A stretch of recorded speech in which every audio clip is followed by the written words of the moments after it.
হ্যাঁ ঠিক আছে স্যার। হ্যাঁ আপনাকে দেখা যাচ্ছে স্যার। আমার দেখা দিলে হবে না স্যার। সুপ্রিয় ছাত্রছাত্রীবৃন্দ, আশা করি তোমরা সকলে ভালো আছো, আমিও ভালো আছি। আবার তোমার কাছে এক সপ্তাহ পর হাজির হলাম অনলাইন ক্লাসে। আমি মোহাম্মদ মঞ্জুর রহমান, প্রভাষক ইসলামের ইতিহাস ও সংস্কৃতি। আজকের আলোচ্য বিষয় আমাদের ইসলামের ইতিহাস সংস্কৃতি একাডেমির আলোচ্য বিষয় হল আইয়ামে জাহিলিয়াত। আইয়ামে জাহিলিয়াত বলতে আমরা কি বুঝি? আইয়াম সময় এবং জাহিলিয়াত শব্দের অর্থ হল অন্ধকার। এটাকে বলা হচ্ছে সময়। আইয়ামে জাহিলিয়াত একটা অন্ধকারের যুগ বা কুসংস্কারের যুগ বা কর্মসংস্থার যুগ হিসাবে রাখতে। আমরা এই আইয়ামে জাহিলিয়াতের যুগটাকে অনেকেই শুনেছি আইয়ামে জাহিলিয়াত, কিন্তু এই আইয়ামে জাহিলিয়াতের সময়কাল একটা আছে। কখন থেকে আমরা এই কোন সময়টাকে বা কখন থেকে এই আইয়ামে জাহিলিয়াতের যুগের সূচনা, এটা আমাদেরকে জানতে হবে। তাও অনেক ঐতিহাসিক এই সময়কালকে বিভিন্নভাবে বর্ণনা করেছেন। প্রথমত কিছু কিছু ঐতিহাসিক বলতেছেন, যেমন আদম আলাইহিস সালামের জন্মের পর থেকে হযরত মুহাম্মদ সাল্লাল্লাহু আলাইহি সাল্লামের নবুয়ত প্রাপ্তির পূর্ব পর্যন্ত এই যে লম্বা সময়কালটাকে আইয়ামে জাহিলিয়াতের যুগ হিসাবে আখ্যায়িত করছে।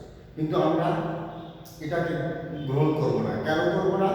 যে এই যে আদম আলাইহিস সালাম থেকে শুরু করে হযরত মুহাম্মদ সাল্লাল্লাহু আলাইহি সাল্লামের নবুয়ত প্রাপ্তির পূর্ব পর্যন্ত এই যে লম্বা সময়টাকে, এখানে অনেক নবী অনেক রাসূল এসে আমাদেরকে বিভিন্নভাবে বিভিন্ন আল্লাহর কর্তৃক বিভিন্ন আসমানি গ্রন্থের দিক নির্দেশনা দিয়ে মানুষকে ইসলামের পথে বা বিভিন্ন আল্লাহর একাত্মবাদের উপর বিশ্বাস স্থাপন করার জন্য অনেকগুলো নবী এবং রাসূল প্রেরিত হয়েছে। যেহেতু প্রেরিত হয়েছে, এই লম্বা সময়টা অবশ্যই আইয়ামে জাহিলিয়াতের যুগ হিসাবে প্রতিষ্ঠিত হওয়ার কথা নয়, বা এই লম্বা সময়টাকে আমরা আইয়ামে জাহিলিয়াতের যুগ হিসাবে আখ্যায়িত করব না। আবার অনেক অনেক ঐতিহাসিক বলতেছেন যে হযরত ঈসা আলাইহিস সালামের নবুয়ত প্রাপ্তির পর থেকে হযরত মুহাম্মদ সাল্লাল্লাহু আলাইহি সাল্লামের নবুয়ত প্রাপ্তির পূর্ব পর্যন্ত এই সময়কালটাকে আইয়ামে জাহিলিয়াতের যুগ হিসাবে আখ্যায়িত করতেছে। তা আমরা এটাকেও আইয়ামে জাহিলিয়াতের যুগ হিসাবে মেনে নিতে পারি না। কারণ হযরত ঈসা আলাইহিস সালামের নবুয়ত প্রাপ্তির পর তিনিও একটা আসমানি কিতাব নিয়ে আসছেন আমাদের মাঝে, সেই সময় লোকদের মাঝে, যেটাকে বলা হচ্ছে ইনজিল শরীফ। এই ইনজিল শরীফের মাধ্যমে তিনি আল্লাহর একাত্মবাদ নিয়ে মানুষকে পথ প্রদর্শক হিসাবে তিনি আবির্ভাব হয়েছিলেন। এই আল্লাহ যে আছে, আল্লাহ সর্বশক্তিমান, আল্লাহ এক এবং অদ্বিতীয়, তিনি সব এই জমিনে আসমানে যা কিছু আছে সব কিছু সৃষ্টি করছেন, এই বিশ্বাসের উপর মানুষকে ধারণা দিয়ে তিনি তার ধর্ম প্রচার করেছেন। এই জন্য এই সময়কালটাকে আমরা এত লম্বা সময় ধরেও আইয়ামে জাহিলিয়াত হিসাবে আখ্যায়িত হতে পারে না। কারণ মানুষ বিভিন্নভাবে এই সময় হযরত ঈসা আলাইহিস সালামের নেতৃত্বে ইসলামের দিকে ধাবিত হয়েছে বা আল্লাহ একাত্মবাদের দিকে তারা পরিচালিত হয়েছে। সর্বশেষ যেটাকে বিভিন্ন বেশিরভাগ ঐতিহাসিক বা ইতিহাসবিদ যারা আছেন, তারা যে সময়কালটা বলতেন যে হযরত মুহাম্মদ সাল্লাল্লাহু আলাইহি সাল্লামের নবুয়ত প্রাপ্তির পূর্বের 100 বছর, যে তিনি যখন নবুয়ত লাভ করছেন তার এক পূর্বের 100 বছরটাকে অনেক বেশিরভাগ ঐতিহাসিক আইয়ামে জাহিলিয়াতের যুগ হিসাবে স্বীকৃতি দিয়েছেন। এইটাকে আমরা গ্রহণ করি, যেখানে বেশিরভাগ লোক বলতেছেন যে হযরত মুহাম্মদ সাল্লাল্লাহু আলাইহি সাল্লামের নবুয়ত প্রাপ্তির পূর্বের 100 বছর, এইটাকে আমরা আইয়ামে জাহিলিয়াতের যুগ হিসাবে বলি। এখন আমাদের প্রশ্ন হলো যে আইয়ামে জাহিলিয়াত বলতে আমরা কি বুঝি? এই কোন সময়টাকে আমরা আইয়ামে জাহিলিয়াতের যুগ হিসাবে আখ্যায়িত করি? এক কথায় যদি আমরা বলি যে আইয়াম শব্দের অর্থ সময় এবং জাহিলিয়াত শব্দের অর্থ হলো অন্ধকার বা কুসংস্কার বা তমস্কার। এক কথায় বলতে পারি আইয়ামে জাহিলিয়াত শব্দের অর্থ হলো অন্ধকারের যুগ বা তমস্যার যুগ বা কুসংস্কারের যুগ। এই আইয়ামে জাহিলিয়াত এটাকে বলা হচ্ছে আইয়ামে জাহিলিয়াত। এখন যে সময়কালটা আমি বললাম যে তিনভাবে বিভিন্ন ঐতিহাসিকরা বলতেছে যে হযরত আদম আলাইহিস সালামের পর থেকে হযরত মুহাম্মদ সাল্লামের নবুয়ত প্রাপ্তির পূর্ব পর্যন্ত। আবার কেউ কেউ বলতেছে হযরত ঈসা আলাইহিস সালামের নবুয়ত প্রাপ্তির পর থেকে হযরত মুহাম্মদ সাল্লাল্লাহু আলাইহি সাল্লামের নবুয়ত প্রাপ্তির পূর্ব পর্যন্ত। আর বেশিরভাগ ঐতিহাসিক বলতেছেন যে হযরত মুহাম্মদ সাল্লাল্লাহু আলাইহি সাল্লামের নবুয়ত প্রাপ্তির পূর্বের 100 বছর। এই যে তিনটা সময়কাল দেওয়া আছে, এটাকে এইভাবে আমরা বিস্তৃত করি। আইয়ামে জাহিলিয়াত যুগের এখানে যে মূল জিনিসটা আছে যে ইসলাম পূর্ব আরবে অথবা আইয়ামে জাহিলিয়ার যুগে আরবে বিভিন্ন অবস্থা যেটা হয়, যেটা এখনো বর্তমানেও আমাদের দেশে, আমাদের বাংলাদেশকে নিয়ে যদি আমরা চিন্তা করি, বাংলাদেশের 5টা অবস্থা আছে। কি কি অবস্থা? রাজনৈতিক অবস্থা, সামাজিক অবস্থা, ধর্মীয় অবস্থা, অর্থনৈতিক অবস্থা এবং সাংস্কৃতিক অবস্থা। তা ঠিক তদ্রুপ সেই সময়েও এই 5টা অবস্থায় অবস্থিত হয়ে বিশ্বে মানুষ পরিচালিত হয়। মানুষকে এই 5টা অবস্থার উপর বেসিস করে তাদের শাসন কার্য, তাদের রাজনৈতিক কর্মকাণ্ড বা ওই দেশের সমস্ত কিছু পরিচালিত হয়। এই যে 5টা অবস্থা আমি এখানে রেখেছি, রাজনৈতিক অবস্থা, সামাজিক অবস্থা, সাংস্কৃতিক অবস্থা এবং ধর্মীয় অবস্থা, আমরা এগুলো ধারাবাহিকভাবে বর্ণনা করব। রাজনৈতিক অবস্থা বলতে কি? রাজনীতি বলতে আমরা কি? রাজার নীতি বা রাষ্ট্র, যে নীতি দ্বারা একটা রাষ্ট্র পরিচালিত হয় সেটাকে বলা হয় রাজনীতি। রাজার যে দিক নির্দেশনাগুলো দেয় বা রাজার মুখের যে কথাগুলো, সেটাই হলো রাজনীতি। রাজার নীতি বলা হচ্ছে। রাজা তো নিজেই মৌখিকভাবে তার কোনো নীতি পরিচালনা করে না। একটা রাষ্ট্রের একটা নির্দিষ্ট সংবিধান থাকে, সেই সংবিধানে রাষ্ট্র পরিচালনার নীতিগুলো লিপিবদ্ধ থাকে। সেই সংবিধানে লিপিবদ্ধ নিয়মগুলো দ্বারাই একটা রাষ্ট্র পরিচালনা হয়, সেটাকেই বলা হচ্ছে রাজনীতি। এটাই হলো রাজার নীতি, যেটা হচ্ছে সেটাকেই বলা হচ্ছে রাজনীতি। রাজনৈতিক অবস্থা, রাজনৈতিক অবস্থা বলতে আমরা কি বুঝবো? যে আমাদের যে দেশের যদি রাজনৈতিক অবস্থা আমরা পর্যালোচনা করি, যে আমাদের দেশেও রাষ্ট্র পরিচালিত হচ্ছে বিভিন্ন রাজনৈতিক দল থাকে। সেই দলগুলো জনগণের ম্যান্ডেট নিয়ে রাষ্ট্রের শাসন পরিচালিত হয়। তারা তাদের রাজনৈতিক কর্মকাণ্ড পরিচালনা করে। সেটাকে সেন্ট্রালি থেকে শুরু করে, কেন্দ্র থেকে শুরু করে এখানে গ্রাম পর্যায় পর্যন্ত সেই নিয়ম নীতিগুলো তারা সবাই মেনে চলে। তা এখানে সেই সময় রাজনৈতিক অবস্থা বলতে আমরা বুঝবো যে সেই সময় রাজনৈতিক অবস্থা, যে অবস্থানটা, সেই সময় কোনো কেন্দ্রীয় সরকার বা পুরা অঞ্চলটাকে, যে সেই সময়কালের যে রাজনীতিটা সমস্ত অঞ্চল জুড়ে যে নিয়ন্ত্রণ করবে একজন ব্যক্তি, সে একজন ব্যক্তি নিয়ন্ত্রিত কোনো ব্যক্তি ছিল না।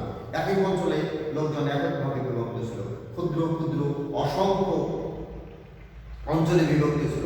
সেই ক্ষুদ্র ক্ষুদ্র অসংখ্য অঞ্চলগুলোকে একসাথে সুসংগঠিত করার মতো কোনো লোক ছিল না।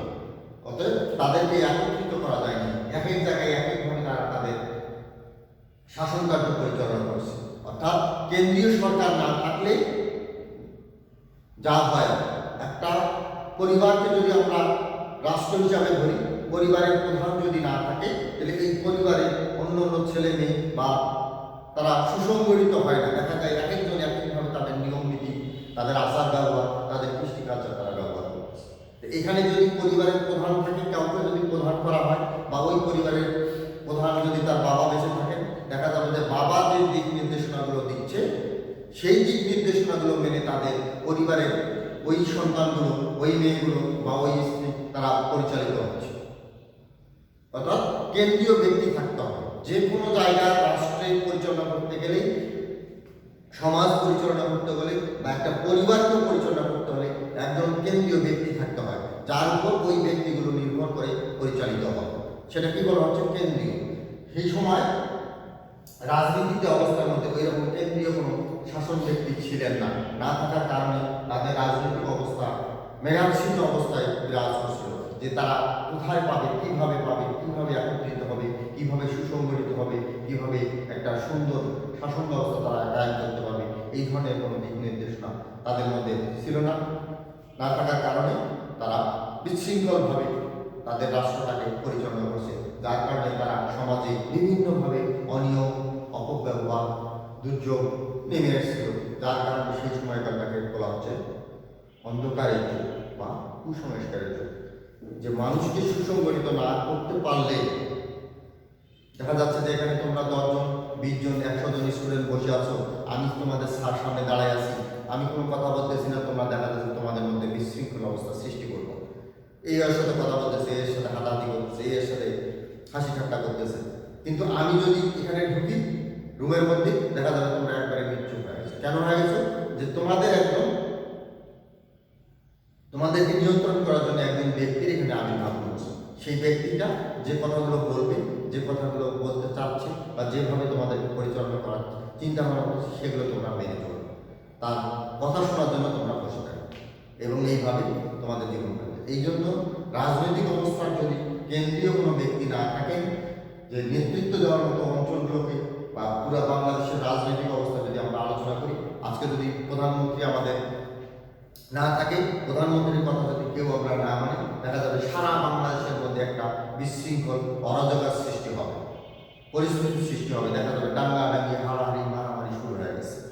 যদি প্রধানমন্ত্রী থাকে, প্রধানমন্ত্রী যদি দিক নির্দেশনা দেয়, সেগুলো যদি আমরা মানি, সেগুলোকে যদি মানার জন্য বিভিন্ন প্রশাসনিক লোকজন নিয়োগ দেওয়া আছে, সেনাবাহিনী আছে, পুলিশ আছে, তারা আবার সেগুলোকে নিয়ন্ত্রণ করবে। এটাকে বলা হচ্ছে রাজনীতি।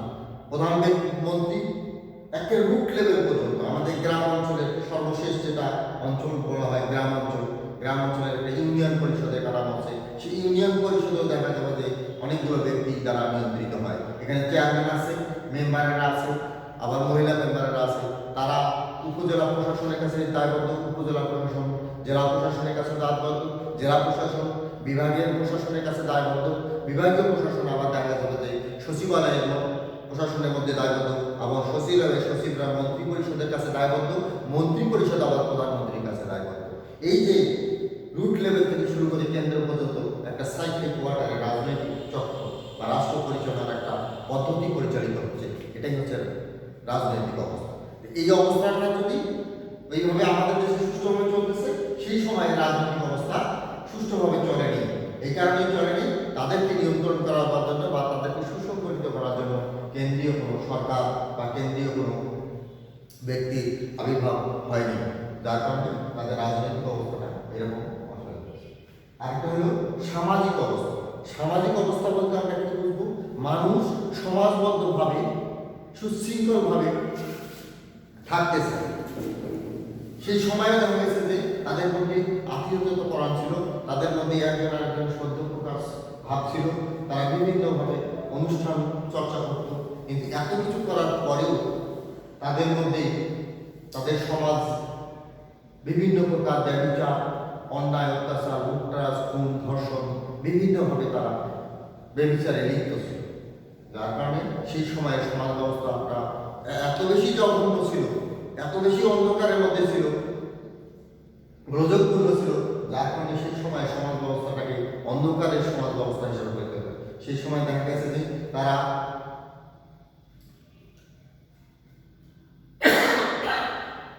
তাদের সমাজে লুটতারা, আহাজানি, ব্যভিচার হয়ে চলেছে। আরেকটা বড় দিক ছিল যে সেই সময় একটা কন্যা সন্তান জন্মগ্রহণ করলে সেই কন্যা সন্তানটাকে জীবিত কবর দেওয়া হতো।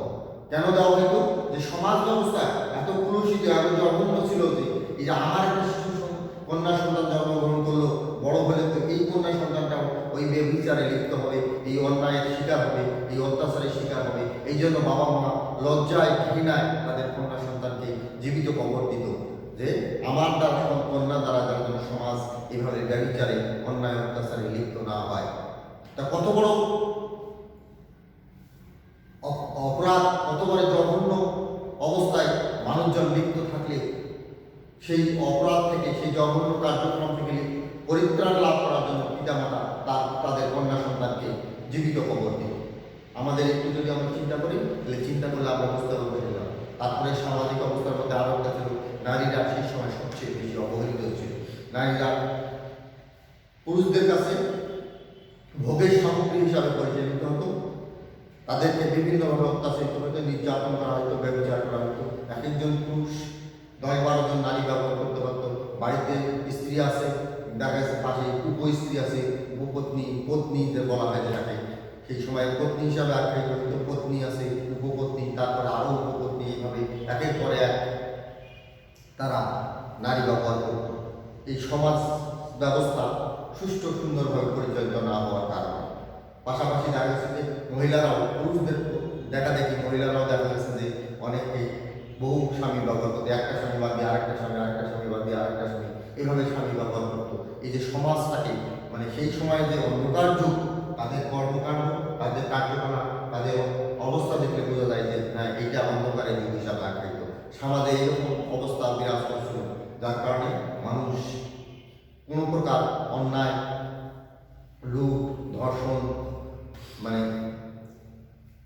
সর্বপ্রকার মানে অন্যায় কাজ করতে তারা অভ্যস্ত হয়ে গেছে, যার কারণে তাদের সমাজটাকে অন্ধকারের সমাজ হিসাবে আখ্যায়িত করা হয়েছে। আর যেটা হবে আর একটা হলো ধর্মীয় অবস্থা। ধর্মীয় অবস্থা বলতে হবে ধর্মটা কি জিনিস। ঠিক আছে, ঠিক আছে। ধর্মীয় অবস্থা বলতে আমরা যেটাকে বোঝাবো, আমার মনে হয় আজকের সময় প্রায় শেষের দিকে। তো যাই হোক, আমি আর বাকি কিছু আলোচনা করতেছি না। আগামী ক্লাসে আবার বাকি ধর্মীয় অবস্থা, অর্থনৈতিক অবস্থা, সাংস্কৃতিক অবস্থা আলোচনা করব।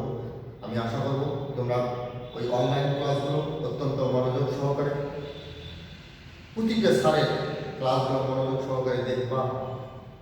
সে দেখে সে অনুযায়ী পাঠ্যপুস্তকের মাধ্যমে তোমরা নিজেদের জ্ঞান আহরণ করা বা তোমাদের যে সরকার এত কষ্ট করে তোমাদের অনলাইনে ক্লাসের ব্যবস্থা করছে, সরকারের উদ্দেশ্য সফল হবে, পাশাপাশি তোমরাও তোমাদের ক্ষতি পুষিয়ে নিতে সক্ষম হবা। এই আশা ব্যক্ত রেখে আবারও তোমাদের বলতেছি যে তোমরা বাইরে বেরোলে অবশ্যই মাস্ক পরিধান করবা এবং অন্যকে মাস্ক পরিধান করতে উৎসাহিত করবা। এই আশাবাদ ব্যক্ত রেখে আমি আজকের মতো আমাদের এই ক্লাস শেষ করলাম। আল্লাহ হাফেজ।